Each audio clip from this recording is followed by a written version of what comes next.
Coming up on Midco Sports tonight, highlights, stats, and post-game reaction from the thrilling South Dakota Class B baseball championship game. Then Jody Norstead previews the state tournaments for prep baseball and softball in North Dakota. And finally, Alex Heinert recaps the North Dakota High School state track meet, as well as reveals the final track platinum marks of the season.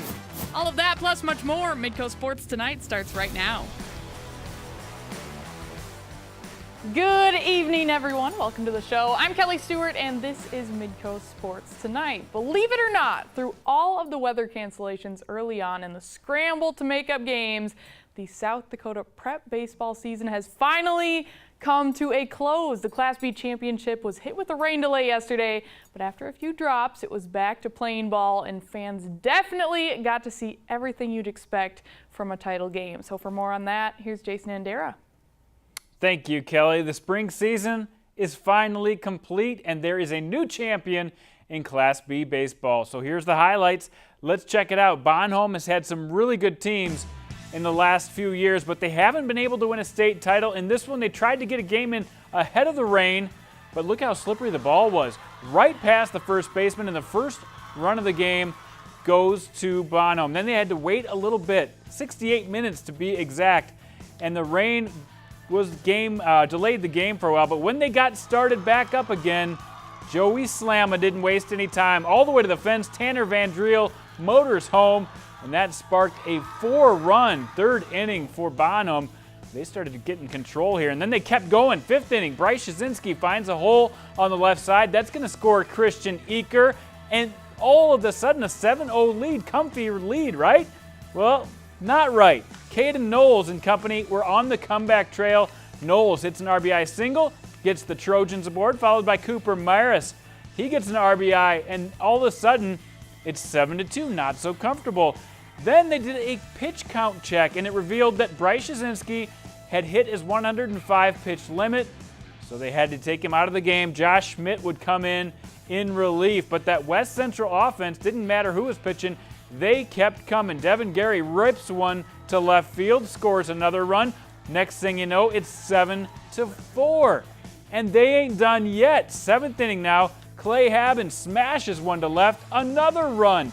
It's 7-5 in the seventh inning. Things are getting very interesting. Homme would end up using 3 pitchers in that seventh inning, including Trent Herbold, who comes in right here, and he made things interesting. He gets a strikeout right here, but then would load the bases. It's 7-5, and look at this.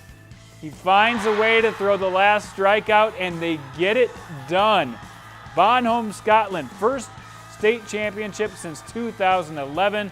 Let's take a look at the board as they get it done. 3 games in 2 days, 7-5 win. Bryce Shazinski gives 5 2/3 with just 1 earned run.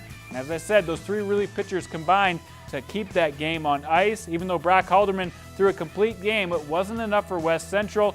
And Gary Corton and Christian Eaker talk about the big win and the importance of that pitching staff.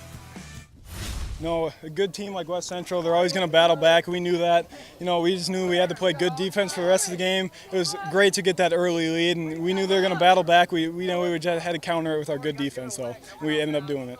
Well, we had 3 number ones, really. Christian first day, and then Mace this afternoon, and we knew we had Bryce in the bank. And, after that, it was a little suspect, which it would be for any Class B team. And, this kid that finished for us, Schmidt, first of all, Schmidt come in and got us an out there in the 6th, got us out of the 6th. And then the kid that finished for us, Trent Herbold, come over from Scotland this year as a freshman. Didn't know a lot about him, but we seen him throw a couple JV games and even through 1 varsity game. And he's got good control, and he can mix up his pitches, and he was really good when he had to be. Well, it means everything. Last 3 years we've been in the state championship, and we haven't been able to get it done. But this time we pulled it out and we got it done for the town. It was great to bring a trophy home. Pretty excited for our kids.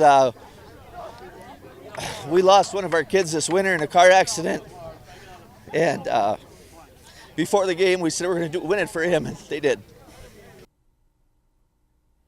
Well, that student that Gary Corton spoke of is Zach Johnson, a freshman from Tyndall who died in a car accident with his parents in March.